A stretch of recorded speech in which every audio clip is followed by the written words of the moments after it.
Hi hello guys, welcome to Vinay TV.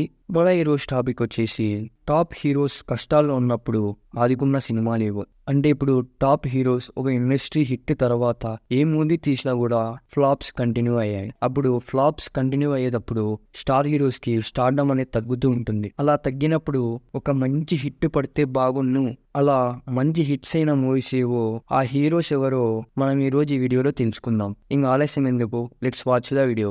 Number 1, megastar Chiranjeevi గారు. Megastar Chiranjeevi గారు 1992లో వచ్చిన ఘరానా మొగుడు మూవీతో ఇండస్ట్రీ హిట్ అయితే కొట్టారు. తర్వాత మెగాస్టార్ చిరంజీవి గారి కెరియర్ లో బ్యాడ్ డేస్ అయితే స్టార్ట్ అయినాయి. మళ్ళీ చిరంజీవి గారికి బ్లాక్ బస్టర్ హిట్స్ అందుకోవడానికి 5 years టైం అయితే పట్టింది. వరుసగా ఆపద్ బాంధవుడు, ఎస్పీ పరశురాం, బిగ్ బాస్, రిక్షావాడు ఈ సినిమాలన్నీ ఫ్లాప్స్ గా మిగిలాయి. మధ్యలో ముఠా మేస్త్రి, అల్లుడా మజాకా సినిమాలు హిట్ అయినా కూడా మెగాస్టార్ చిరంజీవి గారి రేంజ్ అంత హిట్ అయితే కాలేదు. మళ్ళీ చిరంజీవి గారికి పూర్వ వైభోగం వచ్చేసి 1997లో హిట్లర్ మూవీతో అయితే బ్లాక్ బస్టర్ అందుకున్నారు. అప్పటి నుంచి ఇంకా నెక్స్ట్ వెనక్కి తిరిగి చూసుకోలేదు. ఇంకా వరుసగా బ్లాక్ బస్టర్ హిట్లే చిరంజీవి గారివి. నంబర్ 2, నందమూరి నటసింహం బాలకృష్ణ గారు. 2001లో రిలీజ్ అయిన ఇండస్ట్రీ హిట్ నరసింహనాయుడు.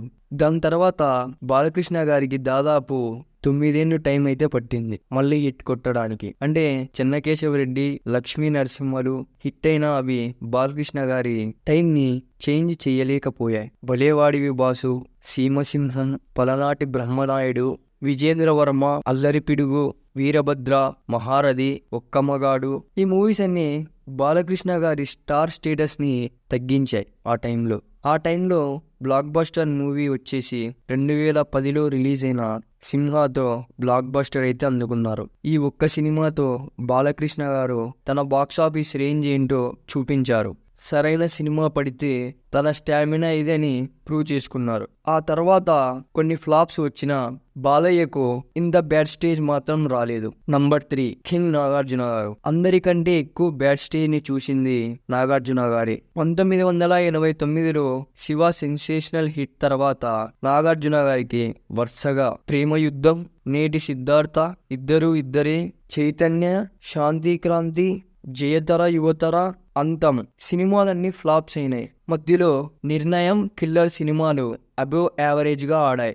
ఆ తర్వాత 3 ఏళ్లకు హిట్ పడింది ప్రెసిడెంట్ గారి పెళ్ళాం. ఈ సినిమా 1992లో అయితే రిలీజ్ అయ్యి బ్లాక్ బస్టర్ హిట్ అయితే కొట్టింది. మళ్ళీ తర్వాత 1997లో వచ్చిన అన్నమయ్య మూవీ తర్వాత రక్షకుడు, ఆటో డ్రైవర్, చంద్రలేఖ, రాబోయే చందమామ ఈ సినిమాలన్నీ ఫ్లాప్స్ అయ్యాయి. మధ్యలో ఆవిడ మా ఆవిడ, సీతారామరాజు సినిమాలు అయితే హిట్ అయిన నాగార్జున స్టార్డమ్ హిట్స్ అయితే కావవి. మరి 2000లో రిలీజ్ అయిన నువ్వు వస్తావని మూవీతో మళ్ళీ నాగార్జున గారు బ్లాక్ బస్టర్ అందుకున్నారు. మళ్ళీ నెక్స్ట్ వచ్చిన నిన్నే ప్రేమిస్తా, ఆజాద్ సినిమాలు జస్ట్ హిట్ టాక్ అయితే తెచ్చుకున్నాయి. మరి ఎదురులేని మనిషి, బావ నచ్చాడు, ఆకాశ వీధుల్లో, స్నేహం అంటే ఇదేరా ఈ సినిమాలు మళ్ళీ ఫ్లాప్స్ అయ్యాయి. మళ్ళీ నాగార్జున కెరీర్ ని బ్రేక్ ఇచ్చిన మూవీ 2002లో రిలీజ్ అయిన సంతోషం. ఈ మూవీ తర్వాత నుంచి నాగార్జున గారికి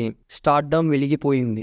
నంబర్ 4, దగ్గుపాటి వెంకటేష్ గారు. టాప్ హీరోస్ లో ఎక్కువ సక్సెస్ రేట్ ని మెయింటైన్ చేసిన హీరో ఎవరంటే అది వెంకటేష్ గారే. కానీ వెంకటేష్ గారికి ఆయన కెరియర్ లో ఒక్కసారి బ్యాడ్ స్టేజ్ కు వెళ్ళిపోయారు. అది 2007లో వచ్చిన తులసి మూవీ హిట్ అయింది. దాని తర్వాత వెంకటేష్ గారు నటించిన చింతకాయల రవి, ఈనాడు, నమో వెంకటేశ, నాగవల్లి, బాడీగార్డ్ అన్ని ఫ్లాప్స్ గా నిలిచాయి. దాదాపు 6 years తర్వాత 2013లో రిలీజ్ అయిన సీతమ్మ వాకిట్లో సిరిమల్లె చెట్టు సినిమాతో మరీ వెంకటేష్ గారి కెరియర్ కి బ్రేక్ అయితే దొరికింది. ఇక ఫ్రెండ్స్, చూశారు కదా, మీకు ఏ హీరో ఇష్టమో కింద కామెంట్ సెక్షన్ లో తెలపండి. అలాగే కొంతమందికి ఫ్లాప్ అయిన మూవీస్ కూడా ఇష్టమవుతాయి. అలా ఫ్లాప్ అయిన మూవీస్ లో మీకు ఏమి ఇష్టమో, హిట్ అయిన మూవీస్ లో మీకు ఏది ఇష్టమో దాన్ని కింద కామెంట్ సెక్షన్లో తెలపండి. మా వీడియో మీకు నచ్చినట్లయితే మీ ఫ్రెండ్స్ అండ్ ఫ్యామిలీ మెంబర్స్కి షేర్ చేయండి. ఇలాగే సపోర్ట్ చేస్తూ ఉండండి.